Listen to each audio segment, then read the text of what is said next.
আসসালামু আলাইকুম শিক্ষার্থীরা, প্রশ্ন সলভিং ক্লাসে তোমাদেরকে স্বাগতম। তো তোমরা আজকে সারাদিন পরীক্ষা দিয়েছো। এই পর্যায়ে আমরা কুমিল্লা বোর্ডের প্রশ্ন নিয়ে আলোচনা করব। তো কুমিল্লা বোর্ডের প্রশ্নটি তোমাদেরকে একটু সলভ করে দিব। তো একটু দেখো, আমরা যে সাজেশনগুলো দিয়েছি ইনশাআল্লাহ আল্লাহর রহমতে সেখান থেকেই প্রশ্ন কমন পড়েছে ইনশাআল্লাহ।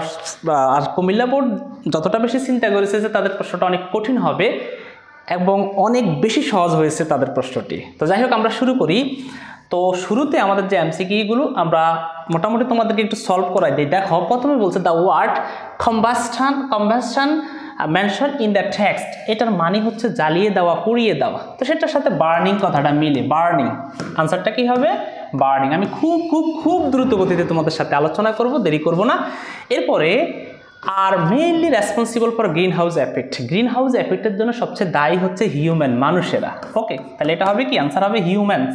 পরের প্রশ্নটা দেখো, এই প্রশ্নটা যে trees are very useful to the congenial atmosphere because, এটা হবে absorb carbon dioxide, absorb carbon dioxide. আমরা এর পরের প্রশ্নে চলে যাচ্ছি, শিক্ষার্থীরা একটু খেয়াল করো। আমরা পরের প্রশ্নটা একটু সলভ করে দেই। দেখো, পরের যে প্রশ্নটা সেটা হচ্ছে dash is the main causes of increasing carbon dioxide level in the atmosphere, বায়ুমণ্ডলে যে কার্বন ডাইঅক্সাইড বেড়ে যাওয়ার মেইন কারণটা কি? মেইন কারণটা হচ্ছে আমার কি?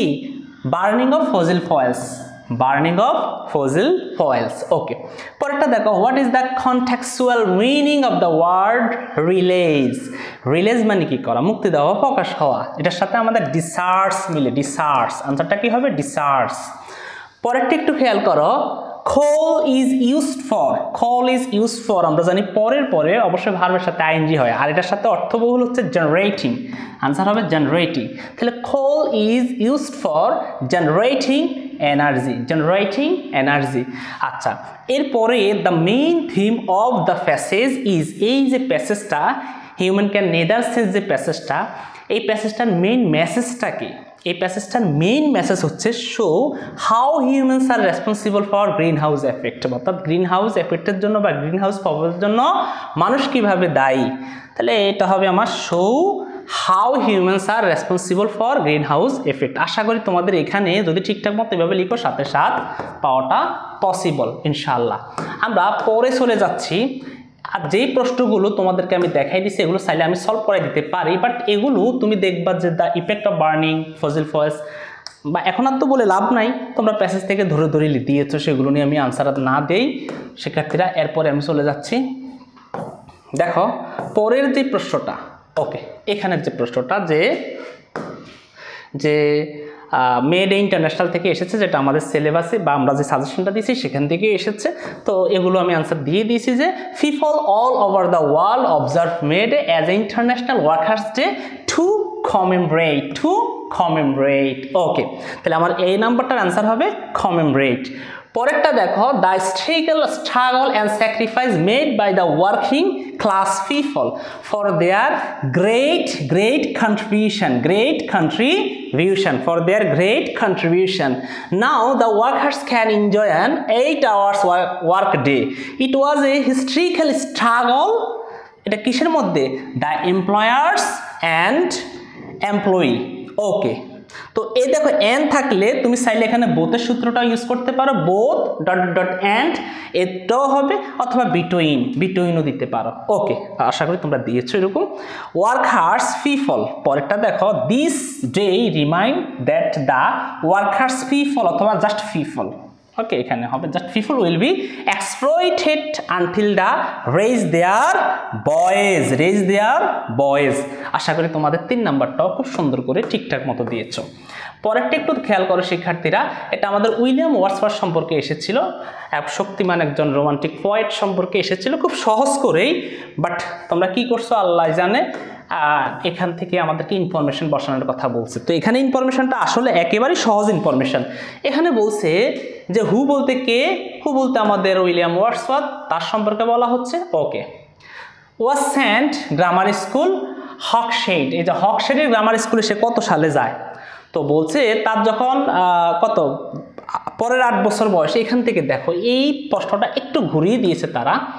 এখানে বলা হয়েছে, একটু খেয়াল করে দেখো, যে যখন, যে দেখো হি ওয়াজ বর্ন অন 7 এপ্রিল 1770 সে 1770 সালে জন্মগ্রহণ করেন পোকারমাউথে, লেক ডিস্ট্রিক্ট অফ ইংল্যান্ডে। যখন তার বয়স 8 বছর তখন তার মা মারা যায়, অ্যান্ড ইন দ্য সেম ইয়ার এবং ওই বছরে তাকে পাঠানো হয় গ্রামার স্কুল, সেটা হচ্ছে হাফশেডে। একটু খেয়াল করে দেখো, 70 সালে জন্মগ্রহণ করলে তার 8 বছর পরে কত হয়? অবশ্যই 1778 সাল হয়। তো আমাদের আনসারটা কত হবে? 1778 সাল। এই খেয়াল করে দেখো এখানে কত হবে? 778। ওকে শিক্ষার্থীরা, পরেরটা একটু দেখো। He ST John college at the university of ক্যামব্রিজে 1791 সালে কি সে তার বিএ ডিগ্রি অর্জন করে। তাহলে হবে টুক বিএ ডিগ্রি, টুক বিবিএ নাকি বিএ? হ্যাঁ, বিবিএ ডিগ্রি। ওকে, আশা করি তোমরা এটা ঠিকঠাক মতো দিয়েছো। পরেরটা দেখো, আন্ডারটুক the walking tour France and Switzerland 1790 সে এবং তার যে বন্ধু, তার বন্ধুর নাম হচ্ছে রবার্ট জনস। এখানে সাবজেক্ট হবে দুইটা, একটা হচ্ছে he and his friend Robert, হ্যাঁ, জনস। ওকে, আমি জাস্ট পুরোটা লিখেছি, আমি আবার এটা মুছে ফেলবো তোমাদের জন্য। ওকে, এর পরেরটা একটু দেখো। হি রোট হিজ মোস্ট ফেমাস পোয়েম, কত? 1799 সালে সে তার ফেমাস কবিতা লিখেছেন। বাট এখানে কবিতার নামের কথা বলা হয় নাই, বলছে এটা কোথায় তিনি লিখেছেন, স্থানের নাম। তো অবশ্যই এটা হবে জার্মানি। এটা কোথায় হবে? সেটা জার্মানিতে লিখেছিলেন, জার্মানি। ওকে, হয়তো আমি তাড়াহুড়া করে করতেছি, প্রশ্ন এটা কনফিউজ হয়ে যেতে পারো, বাট খুব দ্রুত গতিতে আমি প্রশ্নটা সলভ করার চেষ্টা করতেছি। এরপরটা দেখো, he became a poet laureate, সে কত সালে পোয়েট লরেট হয়? সেটা হচ্ছে 1842 সালে সে পোয়েট লরেট হয়। আমরা এরপরে চলে যাচ্ছি পরের যে প্রশ্নটা, আমি এটা বাট আগেই সলভ করে দিয়েছি তোমাদের জন্য, যে গুড ম্যানার্স সম্পর্কে এসেছিল। গুড ম্যানার্স আমি একটু বলে দিচ্ছি, গুড ম্যানার্স, হ্যাঁ, the best quality of human being and is a great virtue. অর্থাৎ এটা হবে এইটা, তারপরে হচ্ছে এইটা, তারপরে হচ্ছে এইটা। এরপরেরটা দেখো, as a man of good manners, এটা হবে বি নাম্বারটা, যে achieve success in every sphere of life, এটা হবে বি নাম্বারটা। ওকে, এরপরে শিক্ষার্থীরা আমরা সি নাম্বারটা একটু দেখি। All religions and great importance, তারপরে কি? হ্যাজ গিভেন, তারপরে কি? To good manners. পরেরটা দেখো, ডি নাম্বারটা, a person who possess this invaluable virtue, তাহলে এটা হবে ডি নাম্বারটা, ইনভ্যালুয়েবল ভার্চু। এখানে হবে 3 নাম্বারটা, just is an ideal humanity in all years. ওকে, পরেরটা শেষেরটা আমাদের হবে 3 নাম্বারের সাথে মিলিয়ে কি হবে? so all of us should cultivate this great virtue, শেষেরটা হবে 4 নাম্বারটা, from the early stage of life। আশা করি তোমরা এইভাবে দিয়েছো পরীক্ষাতে, ইনশাআল্লাহ অনেক ভালো হয়েছে তোমাদের পরীক্ষা। এরপরে আমি চলে যাচ্ছি পরে, একটু খেয়াল করে দেখো রিয়ারেন্স নিয়ে তোমাদের মধ্যে অনেক ঝামেলা, অনেক সমস্যা। স্যার রিয়ারেন্সটা কেমন? কিন্তু আলহামদুলিল্লাহ তোমাদের রিয়ারেন্সটা অনেক সহজ এসেছিল। তো আমি এটা আনসারটা দিয়ে দিয়েছি যে সুকুমার রয় ফার্স্ট সরি আচ্ছা, প্রথমটা দেখো, সুকুমার রয়, এইটার সাথে এটা হবে যে Sukumar Ray famous children writer was born in Kolkata 1887, তাহলে প্রথমটা আমার ই নাম্বারটা। পরেরটা দেখো এফ নাম্বারটা, his family was originally from Majia in Mymensingh. Okay, তারপরটা হবে আমার বি নাম্বারটা, he did his BSc in chemistry from Presidency college in 1911। Okay, পরেরটা একটু খেয়াল করে দেখো শিক্ষার্থীরা, পরেরটা হবে ডি নাম্বারটা, he then went to England to study photography and painting technology. Okay, এরপর এটা হবে এ নাম্বারটা, returning home from England in 1913 he took over his teacher's enterprise after his father's trade. ওকে, এরপর এটা দেখো এস নাম্বারটা, আমরা প্রথম এস নাম্বারটা হচ্ছে এটা, যে his prominent writings Abol Tabol Hayabarala Pagla Dashu and Bahurupi. আচ্ছা, এরপরের প্রশ্নটা হচ্ছে এই নাম্বারটা দেখো, সুকুমার রয় ফার্স্ট, আচ্ছা তার হ্যাঁ সরি স্যার, এইটা মনে হয় মাঝখান দিয়ে স্কিপ করে গেছি। ওকে, তো পরেরটা হচ্ছে কি, আচ্ছা এই শেষেরটা হচ্ছে এই নাম্বারটা যে সুকুমার রয় ফার্স্ট হেওয়ে 1923 ইন কলকাতা। আশা করি তোমরা এই ফরম্যাট 1 2 3 4 5 6 7 8টা ফরম্যাট বা এভাবে লিখেছো, আশা করি এখানে 8-এ 8 পাবে ইনশাল্লাহ।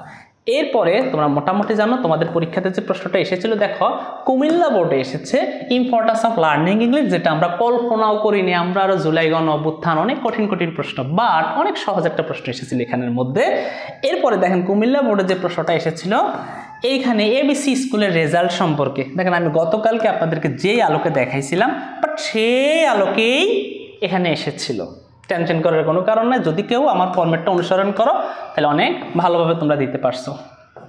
এরপরে দেখেন কুমিল্লা বোর্ডের প্রশ্ন এসেছিল যে ফেভারিট হবি সম্পর্কে ডায়লগ। দেখেন এগুলো আমরা কখনো কল্পনা করছি, এত সহজগুলোই দিয়েছি এখানের মধ্যে।